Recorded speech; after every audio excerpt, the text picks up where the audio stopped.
Hello, welcome back to this pod. My name is Dr. Arzu Chabra, and I have a PhD in organic chemistry, and I'm also a mindset academic coach for college students. I help you become the best version of yourself. And the topic for today's pod is carving out your best self through quiet time. Right? So before we begin about talking about or discussing the quiet time, I really want to touch base on the history of work, right? And when in the past we actually used to work like 16 to 18 hours a day. So during the Industrial Revolution, right, workers used to work 14 hours a day, right? And that was the norm. That was normal until Mr. Henry Ford actually invented a 40-hour work week. So then people started working 40 hours a week. It is when they actually learned that, or he was actually trying to figure out that customers, if they have more time to themselves, will buy my cars more, or will actually spend money more because they'll be relaxed and they'll have more time to themselves. So we should have the work hours as 40 hours work week, right? And then we had like this 2008 economic crisis, right? And even like during the 2008 economic crisis, again, people had like multiple jobs, right? And what does that mean? People did not really know where their meal is actually coming from. So then they had many jobs, multiple jobs to kind of feel secure, and they were working a lot. To be able to feel secure, they're actually doing a lot of the work. They are, spending all this time doing work. And then, well, now in the latest time, in the recent time, what we really have is a 4-hour work week, right? There's a book called 4-Hour Work Week by Tim Ferriss, and now the culture is becoming different. So now we are evolving to another level of working even less than 40 hours a week, or working like 4 hours a week. Or sorry, for lols, the ideal situation, right? Like never work 4 days a week, right?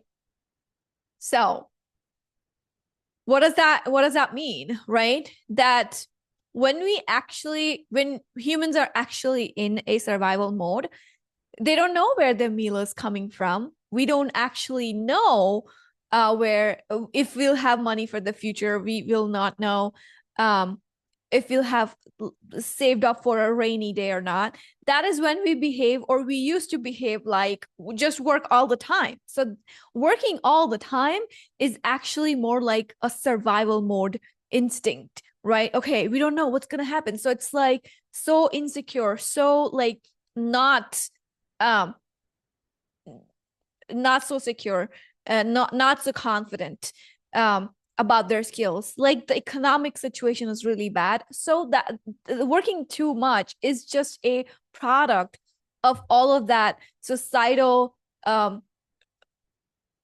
crashes, or like societal problems, right? However, now we live in a different society, right? However, a lot of our parents definitely went through some of those problems, some of those situations. So it's normal for them, or our older generation, to actually behave like that, right? And think about what humans are.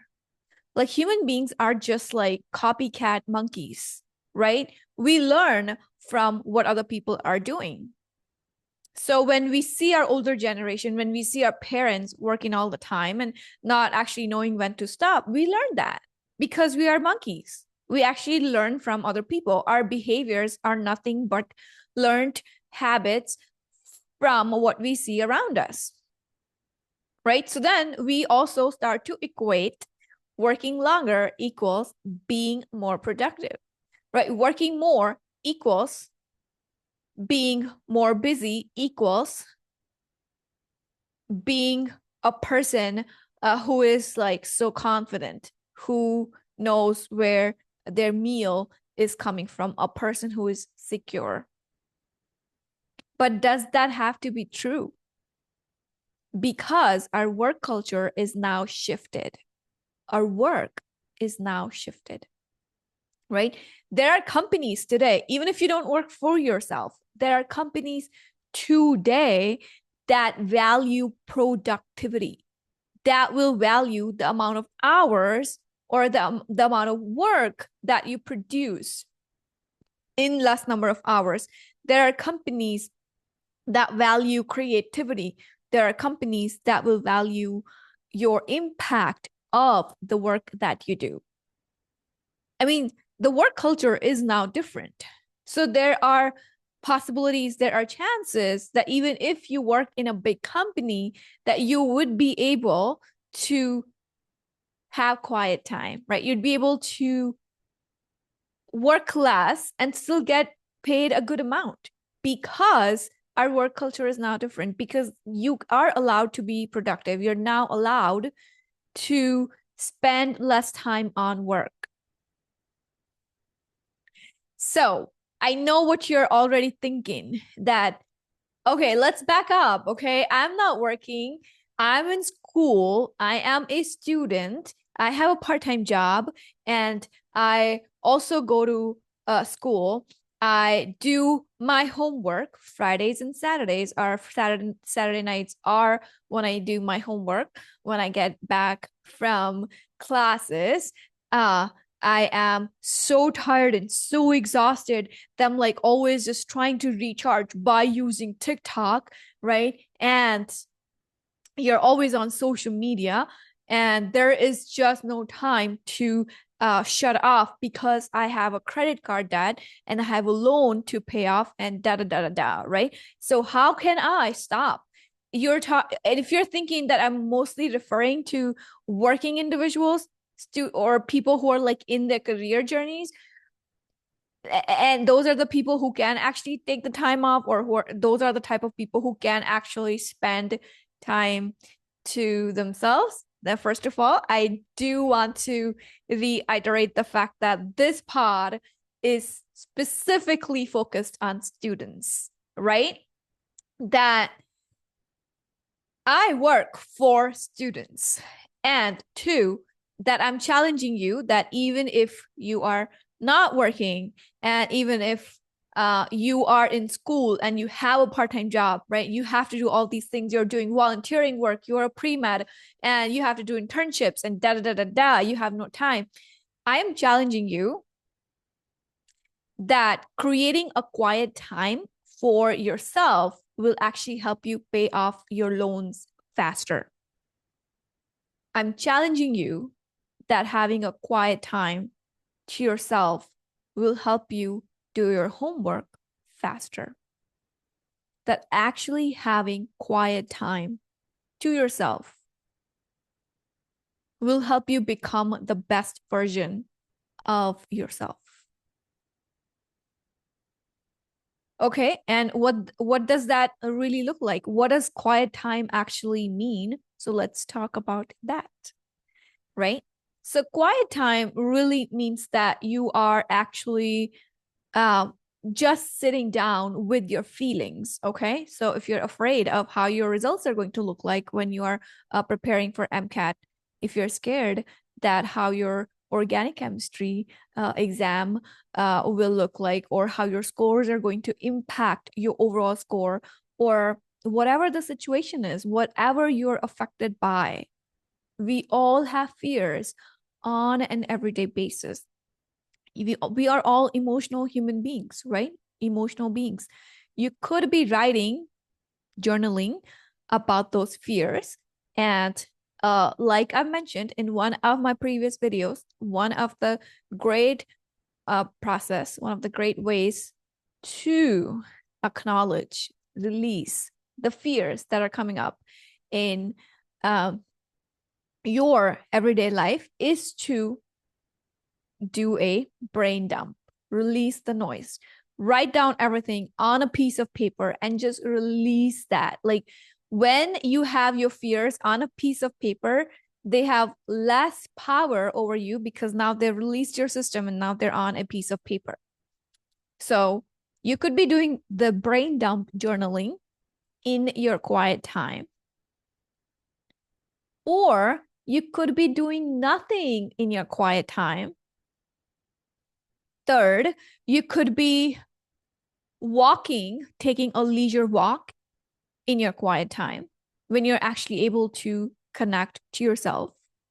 You could be just walking in the nature. First of all, and nature is like a great way to actually connect with yourself. You could be connecting to yourself by taking a walk closer to like a water body, a lake, or like an ocean or a sea, whichever one is closer to you. Or you could potentially also be just singing if that's something that you like. Quiet time necessarily doesn't mean just being quiet. It means actually like trying to connect to yourself. You could be singing in your quiet time. You could be dancing in your quiet time. You could be saying a prayer in your quiet time. You could be connecting to yourself through a prayer or any of the meditative practices in your quiet time. So carving out a quiet time every day for yourself will actually help you be a better student.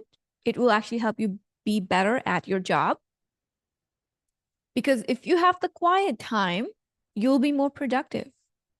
Your brain, after it becomes quiet, right, kind of energizes, rejuvenates. And when it does that, when you go back into studying, you'll be able to learn faster. Because of this quiet time, you will have your brain is going to be more energetic. So when you're actually applying for a job, you'll have more space and you'll have more bandwidth to be able to find a job which is higher paying than what you're doing right now. And when you are able to find a job that is higher paying, you'll be able to pay off your loans faster. When you have this quiet time, you are less angry as a person. So when you're less angry as a person, you are a better friend. You are a better partner. You are a better student. So this quiet time is so necessary, so important to actually help you become the best version of yourself. And you're not going to be studying, working 16 to 18 hours a day when you have the quiet time, right? So now we are actually shifting from living in a survival mode where we do not know where our instant money or instant meal is coming from. You have to develop some level of trust that even if the first week you don't get the job, the higher paying job, even in the first week, you will eventually get it. You have to trust that you're taken care of. You have to trust that there are jobs like that that exist for you. And you have to trust that you have parents that can help you out, right? Or there's a system that can actually help you out momentarily until you actually figure that thing out for yourself, right? So, and even in the whole process, you can take smaller steps to actually see the possibilities or see what exists out there for you that you can do to make more money, work less and make more money, right? Like as a side job, I'm talking about.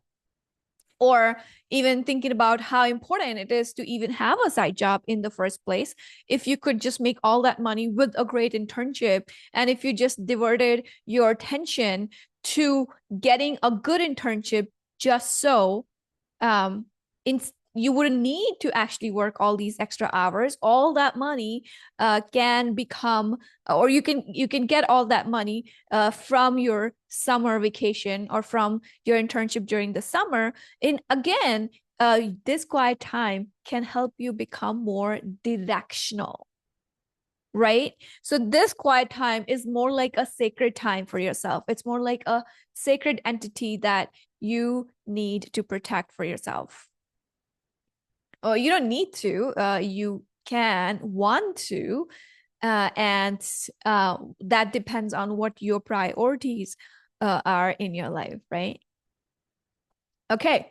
All right. So then one of the biggest problem that will arise in your future when you will start to carve out this time for yourself would be the skill of saying no, right? It is like the one of the biggest skill that will help you in your future. This is one of the biggest skill that is not necessarily the problem of saying no. It's the skill is not really, oh, we don't know how to say no, except the bigger problem is that we don't really understand that what we are really saying yes to, or maybe we're not looking at the picture with a greater depth. We're not looking at our situation with a greater insight or with a greater depth, right? So you don't have to get better at saying no. Isn't that good news? Like we become so uncomfortable by the sound of making other people uncomfortable when we say no, right? So let's just reframe that, and let's also ask ourselves a few of these coaching questions to really now think about what we actually want instead of thinking about what we do not want. So the first question is, what am I actually willing to give my time to, right? What is it that I'm willing to give my time to? Am I willing to say no to my friends when I actually want the quiet time, which helps me in all these different areas of my life? So am I willing to say no to my friends, or am I willing to give or experiment with this quiet time for a week, right? Am I willing to give my time to this? Second question, what am I actually trying to achieve or to do? What am I actually trying to achieve or to do? Meaning, am I truly actually trying to become a better version of myself, a more holistic person, right? Because holistic people are not working 16 to 18 hours a day. Am I trying to become a best version of myself? Then you would prioritize your quiet time. Number 3, when do I actually need to work, or when do I actually need to protect my time, and when do I actually need to become available? Right? So for example, sometimes hanging out with your friends can actually give you some of the energy back, but sometimes, right? Sometimes during the day, when you should actually be working and your friends like, hey, let's grab some coffee, I want to hang out, I want to talk to you, I'm not feeling well, I'm having a hard time, and then you, instead of actually working on your goals, actually studying, because that's like the time to study, you're like, I'm actually going to go with the friend, right? So when do you need to protect your time? When do you think you need to protect your time? For me, I need to protect my time when I feel like I'm the most productive, during the hours of the day when I am the most productive, when I can work, when I create videos. When I can create videos is when I have more time during the day, is when I have to say no to the other demands. Right? So then the next question is, why would you give one person or one activity more time over the other? Right? Meaning, why are you actually giving studying during the day, or why are you actually going to give this quiet time more attention, more priority compared to the other activities or other people in your life? Why would you do that? What is your reasoning to do that? Okay. And yes, the last question is what tasks or activities are actually going to help me go closer towards the goals I want to achieve?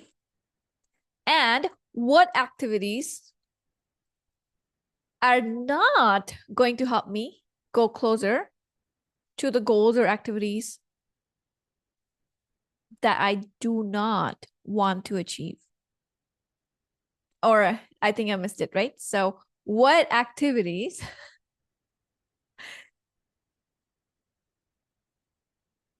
are not going to help me get to the goal I want to get to the goal I want to achieve? Like, what am I doing? What would I be doing that will actually hamper my progress? Right? So, answering these questions will give you so much of an insight for yourself. And questions have no power, by the way. So, unless you actually sit, write it in a journal, like put like a mark in your brain by writing in your journal. Change the way you think about things by writing in your journal, and creating more neuroplasticity by writing in your journal, and rewiring the way you think about things by writing in your journal. Until you actually do that, it's not going to change anything. So practice answering these questions. That will also help you understand the importance and even experiment with your quiet time. All right. And with that, if you're still struggling and if you feel like you could use a mentor, you feel like you could use some help to come out of this survival mode of action, and you want to become a more thriving student, and you want to do everything but more holistically, and you want to feel like a good student, you want to protect your time, you want to protect your energy, and you want someone to show you the path of actually how to do it. I'm going to leave my information in the description below, and you can contact me through that information. And I will see you next time with another beautiful and researched out pod. Until then, take care. Bye now.